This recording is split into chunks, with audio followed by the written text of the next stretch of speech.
obtain the MLEs for the parameters A and B of the uniform distribution. അതായത് നമ്മൾ അതിനെ rectangular distribution എന്നും കൂടി പറയും, അതായത് കണ്ടിന്യൂസ് കേസിലുള്ള യൂണിഫോം ഡിസ്ട്രിബ്യൂഷൻ. അപ്പോൾ നമ്മളെ ഡിസ്ട്രിബ്യൂഷൻ ഒരു റെക്ടാങ്കുലർ ഡിസ്ട്രിബ്യൂഷൻ ആണ്. അതിൻ്റെ പാരാമീറ്റേഴ്സ് എയും ബിയും എന്ന് പറഞ്ഞാൽ ഒരു rectangular ഡിസ്ട്രിബ്യൂഷൻ്റെ PDF is given by f of x is equal to 1 divided by b minus a. A less than or equal to x less than or equal to b. ഇതാണ് നമ്മളെ rectangular ഡിസ്ട്രിബ്യൂഷൻ്റെ PDF. അപ്പോൾ ഇതിലുള്ള രണ്ട് parameters ആണ്. ആ parameters പറഞ്ഞാൽ അതിൻ്റെ റേഞ്ചിൻ്റെ രണ്ട് അറ്റത്തുള്ള ആളുകളാണ് ഇവിടുത്തെ പാരാമീറ്റേഴ്സ്. അതാണ് അതിൻ്റെ പ്രത്യേകത അല്ലേ. ബി മൈനസ് എ ആണ്, ബിയും എയും ആണ് ഇവിടുത്തെ പാരാമീറ്റേഴ്സ്. അതിനുള്ള എസ്റ്റിമേറ്റേഴ്സാണ് കാണാൻ പറഞ്ഞിരിക്കുന്നത്. ഒരു എസ്റ്റിമേറ്റർ കാണണമെങ്കിൽ നമ്മളെ രീതി എന്താണ്? നമ്മളൊരു സാമ്പിൾ എടുക്കുന്നു. അപ്പോൾ let x1 x2 etcetera xn be a random sample taken from F X theta. ഈ എഫ് എക്സ് എന്ന് പറഞ്ഞിട്ടുള്ള അല്ലെങ്കിൽ F X A comma B എന്ന് മനസ്സിൽ പറയാം. ആ പോപ്പുലേഷനിൽ നമ്മൾ എടുത്തിരിക്കുന്ന ഒരു random സാമ്പിളാണ് x1 x2 etcetera xn. അപ്പം നമ്മൾ എന്ത് ചെയ്യണം? അതിൻ്റെ ലൈക്ലിഹുഡ് ഫംഗ്ഷൻ കാണണം. അപ്പോൾ ലൈക്ലിഹുഡ് ഫംഗ്ഷൻ കാണണമെങ്കിൽ what is F of x1? F of x1 is equal to 1 by b minus a. F of x2 എന്താണ്? F of x2 is 1 by b minus a. അങ്ങനെ എഫ് ഓഫ് xn എന്താണ്? That is 1 by b minus a അല്ലേ. അപ്പോൾ ഇവിടെ എല്ലാം ഇവിടുത്തെ ഒരു പ്രത്യേകത എന്ന് പറഞ്ഞാൽ ഇവിടെ ഒന്നും എക്സുകൾ വരുന്നില്ല എഫ് ഓഫ് എക്സുകളിൽ അല്ലേ. മറ്റേത് x1 ഒക്കെ എല്ലാവരുടെയും വന്നിട്ടുണ്ടെന്ന്, x1 x2 എന്നൊക്കെ വരുന്നുണ്ടായിരുന്നു, അതില്ല. ഇനി നമുക്ക് ലൈക്ലിഹുഡ് ഫംഗ്ഷൻ കാണണം. Likelihood function L of x1 x2 etcetera xn a comma B എന്ന് മനസ്സിലായി എഴുതാം കേട്ടോ. That is equal to F of x1 into F of x2 etcetera into F of xn അല്ലേ. അപ്പോൾ എന്താ വരിക? This is 1 by b minus a into 1 by b minus a etc. into 1 by b minus a, or this is equal to 1 by b minus a whole raised to n. ഇതാണ് likelihood function കിട്ടിയിരിക്കുന്നത് അല്ലേ. അപ്പോൾ ഈ likelihood function ഇത് കിട്ടിക്കഴിഞ്ഞാൽ നമ്മൾ സാധാരണ ചെയ്യുന്നത് നമ്മളിതിനെ ലോഗല് കാണും. ഇതിനെ with respect to A differentiate ചെയ്യുക, ബി ഡിഫറൻഷ്യേറ്റ് ഒക്കെ ചെയ്തിട്ട് അതിനുള്ള പാരാമീറ്റേഴ്സ് അല്ല എസ്റ്റിമേറ്റേഴ്സ് നമ്മൾ കണ്ടുപിടിക്കണം. പക്ഷേ അങ്ങനെയൊക്കെ ആണെങ്കിൽ അത് ഇപ്പോൾ എസ്റ്റിമേറ്റേഴ്സ് ഏതിൻ്റെ ബേസിസിലായിരിക്കണം? സാമ്പിൾ ഒബ്സർവേഷൻ്റെ ബേസിസിലായിരിക്കണം അല്ലേ. പക്ഷെ നോക്കൂ, ഈ ലൈക്ലിഹുഡ് ഫംഗ്ഷൻ്റെ സാമ്പിൾ ഒബ്സർവേഷൻസ് എവിടെയെങ്കിലും ഉണ്ടോ? ഇല്ല. x1 x2 ഒന്നുമില്ല. അപ്പം നമുക്ക് എങ്ങനെ എസ്റ്റിമേറ്റർ ഇവിടെ കാണാൻ പറ്റും? അപ്പോൾ നമ്മളിവിടെ കാൽക്കുലസിൻ്റെ മെത്തേഡ് ഉപയോഗിച്ചിട്ടുള്ള മാക്സിമം ലൈക്ലിഹുഡ് എസ്റ്റിമേറ്റ് നമുക്കിവിടെ കാണാൻ പറ്റില്ല, കാൽക്കുലസ് ഉപയോഗിച്ചിട്ടുള്ളത് കേട്ടോ. അതായത് നമ്മൾ ലൈക്ലിഹുഡ് ഫംഗ്ഷനെ മാക്സിമം ആക്കിയിട്ട് കാണുകയാണ് വേണ്ടത്. പക്ഷേ ഇവിടെ ഡിഫറൻഷ്യേറ്റ് ചെയ്തിട്ട് അത് കണ്ടുപിടിക്കാൻ, മാക്സിമം ഉപയോഗിച്ചിട്ട് കണ്ടുപിടിക്കാൻ ഇവിടെ പറ്റില്ല. അപ്പോൾ നമ്മൾ അതിൻ്റെ ഡയറക്റ്റായിട്ട് മെത്തേഡാണ് നോക്കാൻ പോകുന്നത്. അപ്പോൾ നമ്മൾ എന്താ പറയണമെന്ന് വെച്ചാൽ നമ്മൾ ലൈക്ലിഹുഡ് ഫംഗ്ഷൻ എൽ നോക്കി. എന്താ L? 1 by b minus a whole raised to n. അപ്പോൾ നമുക്കറിയാം മാക്സിമം ലൈക്ലിഹുഡ് എസ്റ്റിമേറ്റർ കാണണം എന്ന് പറഞ്ഞാൽ എന്തായിരുന്നു? ലൈക്ലിഹുഡ്, അതായത് എൽ ലൈക്ലിഹുഡ് ഫംഗ്ഷൻ മാക്സിമം ആവണം എന്നാണ് അല്ലേ. എപ്പോഴാണ് ഈ ലൈക്ലിഹുഡ് ഫംഗ്ഷൻ മാക്സിമം ആവുന്നത്? അപ്പോൾ ഇതൊരു ഫ്രാക്ഷൻ പോലെയാണുള്ളത് അല്ലേ. അപ്പോൾ ഈ ലൈക്ലിഹുഡ് ഫംഗ്ഷൻ മാക്സിമം ആവുന്നത് എപ്പോഴാണ്? ഈ ഡിനോമിനേറ്റർ എന്താവണം? ഡിനോമിനേറ്റർ അതായത് b minus a whole raised to n, that is the denominator, അത് മിനിമം ആവണം. ഡിനോമിനേറ്റർ ചെറുതാവുമ്പോഴാണ് ഈ ഫംഗ്ഷൻ എന്താവാൻ പോകുന്നത്? മാക്സിമം ആവും. ചെറിയ വാല്യൂ ഡിനോമിനേറ്ററിൽ വരുമ്പോൾ പിന്നെ ഫ്രാക്ഷൻ എന്താവും? മാക്സിമം. അപ്പോൾ എപ്പോഴാണ് ലൈക്ലിഹുഡ് ഫംഗ്ഷൻ മാക്സിമം ആവുന്നത്? When b minus a whole raised to n is minimum. അപ്പോൾ b minus a whole raised to n minimum ആവുന്നത് എപ്പോഴാണ്? b minus a മിനിമം ആവുമ്പോൾ, അതായത് ബിയും എയും തമ്മിലുള്ള ഡിഫറൻസ് മിനിമം ആവുമ്പോഴാണ് നമുക്ക് പറയാം ലൈക്ലിഹുഡ് ഫംഗ്ഷൻ മാക്സിമം ആവുന്നത്. ഇനി നമ്മൾ ആലോചിക്കുന്നത് എപ്പോഴാണ് b minus a മിനിമം ആവുന്നത്? ബിയും എയും തമ്മിലുള്ള ഡിഫറൻസ് മിനിമം ആവുക എന്ന് പറഞ്ഞാൽ ബി എന്തായിരിക്കണം അറിയോ? ബി മിനിമം ആവണം. ബി അതിൻ്റെ ഏറ്റവും മിനിമം വാല്യൂ എടുക്കണം. ആൻഡ് എ എന്ന് പറയുന്നത് അതിനെടുക്കാൻ പറ്റുന്ന ഏറ്റവും മാക്സിമം വാല്യൂ എടുക്കണം. അപ്പോൾ ബി മിനിമവും എ മാക്സിമവുമായി കിട്ടുമ്പോഴാണ് b minus a എന്താവാൻ പോകുന്നത്? മിനിമം ആവാൻ പോകുന്നത്. അപ്പോൾ ഇത് നമ്മൾ പറയേണ്ടത് നമ്മളെ സാമ്പിൾ ഒബ്സർവേഷൻ്റെ ബേസിസിലാണ്. അപ്പോൾ നമുക്കറിയാം നമ്മളെ എക്സ് വാല്യൂസ്, നമ്മൾ സാമ്പിൾ വാല്യൂസ് ആണെച്ചാലും നമ്മളെ എക്സ് വാല്യൂസ് എപ്പോഴും എയിൻ്റെയും ബിൻ്റെയും ഇടയിൽ കിടക്കുന്ന വാല്യൂ ആണ്. അങ്ങനെയാണ് നമ്മൾ എഫ് ഓഫ് എക്സ് പറഞ്ഞിരിക്കുന്നത്. F of X is equal to 1 by b minus a A less than X less than B. അപ്പം ഈ ഡിസ്ട്രിബ്യൂഷൻ്റെ പ്രത്യേകത അവിടെയുള്ള ആ ഡിസ്ട്രിബ്യൂഷൻ ഫോളോ ചെയ്യുന്ന എക്സ് വാല്യൂസ് എല്ലാം ഏത് രണ്ടിൻ്റെ ഇടയിലായിരിക്കണം കിടക്കേണ്ടത്? Less than or equal to A less than or equal to X less than or equal to B. അതായത് എയുടെയും ബിയുടെയും ഇടയിൽ കിടക്കുന്ന വാല്യൂസ് ആയിരിക്കണം. അപ്പോൾ നമ്മുടെ സാമ്പിൾ വാല്യൂസ് എല്ലാം, നമ്മുടെ സാമ്പിൾ വാല്യൂസ് ആരൊക്കെയാണ്? x1 x2 etcetera xn. ഇവരെല്ലാവരും എന്തായിരിക്കണം? എൻ്റെയും ബിൻ്റെയും ഇടയിൽ കിടക്കണം. അപ്പോൾ നമ്മൾ സാമ്പിൾ വാല്യൂസിന് ഞാൻ എന്താണ് ചെയ്യാമെന്ന് അറേഞ്ച് ചെയ്തിട്ട് എടുക്കാൻ പോകുന്നത്. അതായത് x1 ആയിരിക്കണം ഏറ്റവും ചെറിയ സാമ്പിൾ വാല്യൂ. അപ്പോൾ ഞാൻ സാമ്പിൾ വാല്യൂസ് എടുക്കുന്നത് വെച്ചാൽ x1 ഇസ് ഏറ്റവും മിനിമം ആയത്, x2 അതിനെക്കാട്ടും വലുത് വരും, അങ്ങനെ ഈ ഓർഡറിലാണ് ഞാൻ സാമ്പിൾ വാല്യൂസിനെ എടുക്കുന്നത്.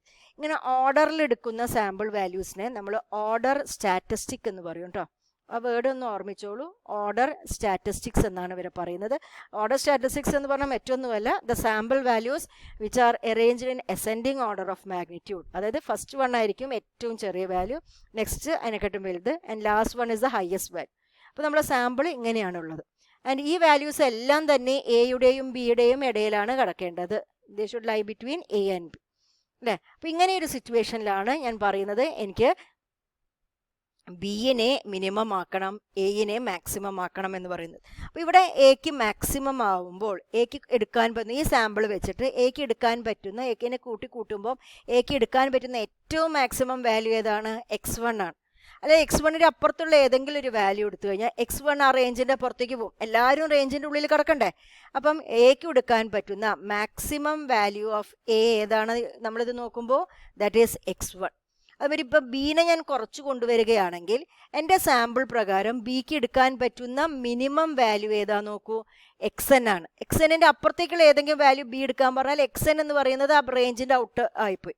അങ്ങനെ പാടില്ല അല്ലേ. അപ്പം മിനിമം വാല്യൂ ഓഫ് ബി എന്താണ്? Is xn. അപ്പം actually x1 is the estimate, ഒരു സാമ്പിൾ വാല്യൂ ആണ് അല്ലേ. ആൻഡ് xn എന്ന് പറയുന്നത് എന്താണ്? മറ്റൊരു സാമ്പിൾ വാല്യൂ ആണ്. അപ്പം മിനിമം എ എന്ന് പറയുന്നത് minimum B is xn and maximum A is x1. അപ്പം ബി എന്ന് പറയുന്നത് xn ആയാലും എ എന്ന് പറയുന്നത് x1 എന്ന് പറയുന്ന വാല്യൂ എടുത്താലേ ബി മൈനസ് എ മിനിമം ആവുള്ളൂ. ബി മൈനസ് എ മിനിമം ആയാലേ B minus A whole raise to N minimum ആവുള്ളൂ അല്ലേ. അങ്ങനെയാണെന്ന് വെച്ചാലേ ആര് മാക്സിമം ആവുള്ളൂ? ലൈക്ലിഹുഡ് ഫംഗ്ഷൻ മാക്സിമം ആവുള്ളൂ. അപ്പോൾ ലൈക്ലിഹുഡ് ഫംഗ്ഷനെ മാക്സിമം ആക്കുന്ന വാല്യൂസ് ഏതൊക്കെയാണ് ഇവിടെ? ബിയുടെ എസ്റ്റിമേറ്റർ ആയിട്ട് നമുക്ക് ആരെടുക്കാം? Estimator of B is equal to xn.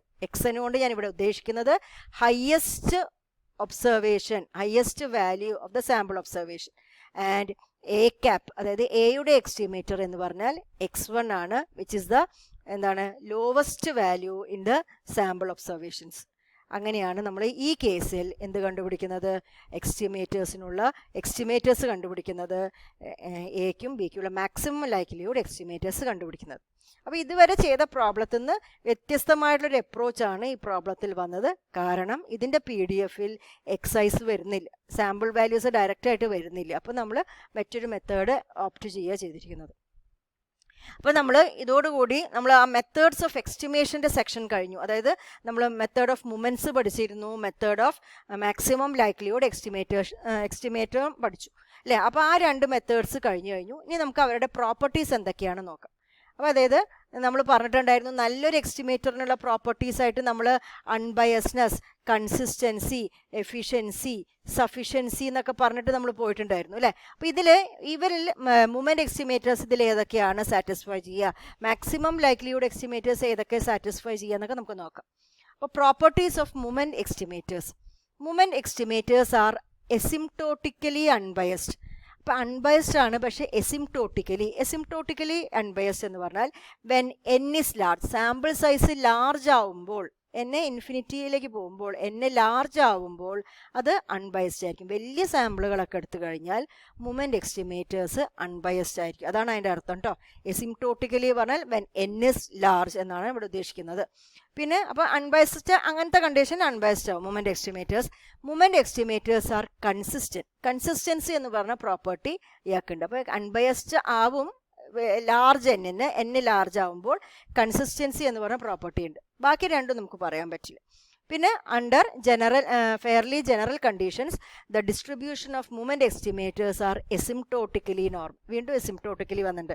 അതായത് ഇവർ മൂവ്മെൻറ്റ് എസ്റ്റിമേറ്റേഴ്സിൻ്റെ ഡിസ്ട്രിബ്യൂഷൻസ് ഉണ്ടല്ലോ, അതിപ്പോൾ എക്സ് ബാർ ചിലപ്പോൾ ഒരു മൂവ്മെൻറ്റ് എസ്റ്റിമേറ്റർ ആയിരിക്കാം, അതിൻ്റെ ഡിസ്ട്രിബ്യൂഷൻ അതെല്ലാം എന്താവും, നോർമലായിട്ട് മാറും. ഇപ്പോൾ എസിംപ്ടോട്ടിക്കലി പറഞ്ഞാൽ എന്താണ്, N is very large, N large ആവുമ്പോൾ മൂവ്മെൻറ്റ് എസ്റ്റിമേറ്ററിൻ്റെ ഡിസ്ട്രിബ്യൂഷൻ എന്താവും, എസിംപ്ടോട്ടിക്കലി നോർമൽ ഡിസ്ട്രിബ്യൂഷനായിട്ട് മാറും.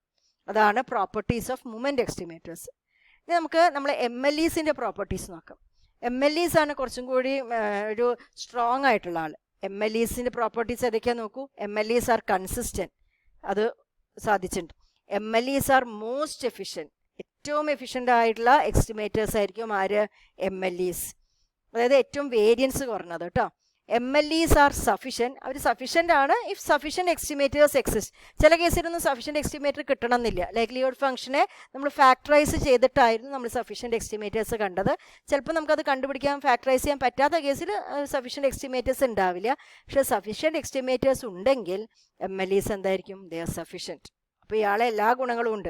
പക്ഷേ ഇത് മാത്രമല്ല, MLEs are not necessarily unbiased ആവണമെന്നില്ല. ബാക്കി എല്ലാ പ്രോപ്പർട്ടീസും സാറ്റിസ്ഫൈ ചെയ്യുന്ന ഒരു എസ്റ്റിമേറ്ററാണ് MLEs. പിന്നെ distribution of MLEs tend to normality for large, അതായത് എസിംപ്ടോട്ടിക്കലി നോർമൽ തന്നെയാണ്. ലാർജ് എന്നിന് MLEസിൻ്റെ ഡിസ്ട്രിബ്യൂഷൻ നോർമലായി മാറും. അപ്പോൾ ഇതൊക്കെയാണ് MLEസിൻ്റെയും മാക്സിമം ലൈക്ലിഹുഡ് എസ്റ്റിമേറ്റേഴ്സിൻ്റെയും മൂവ്മെൻറ്റ് എസ്റ്റിമേറ്റേഴ്സിൻ്റെയൊക്കെ പ്രോപ്പർട്ടീസ്. അപ്പോൾ ഒന്നിച്ച് തന്നതൊന്ന് കമ്പയർ ചെയ്യാൻ നിങ്ങൾക്ക് സൗകര്യമായിരിക്കും. അപ്പോൾ ആരാണ് കൂടുതൽ നല്ല എസ്റ്റിമേറ്റേഴ്സ്, കൂടുതൽ പ്രോപ്പർട്ടീസ് ഉള്ളത്, ശരിക്കും MLEs. കൺസിസ്റ്റൻ്റ് ആണ്, മോസ്റ്റ് എഫിഷ്യൻ്റ് ആണ്, സഫിഷ്യൻ്റ് ആണ്. അൺബേസ്ഡ് ആവണം എന്നില്ല എന്ന് പറയാം. അൺബേസ്ഡ് ആവാം, പക്ഷെ നോട്ട് നെസസറിലി അൺബേസ്ഡ്. ഇവിടെ മാത്രം ചെറിയൊരു വീക്ക്നെസ് ആക്കുന്നുണ്ട്. ബാക്കിയെല്ലാം ഇയാൾ സ്ട്രോങ് ആയിട്ടുള്ളൊരു എസ്റ്റിമേറ്റർ തന്നെയാണ്.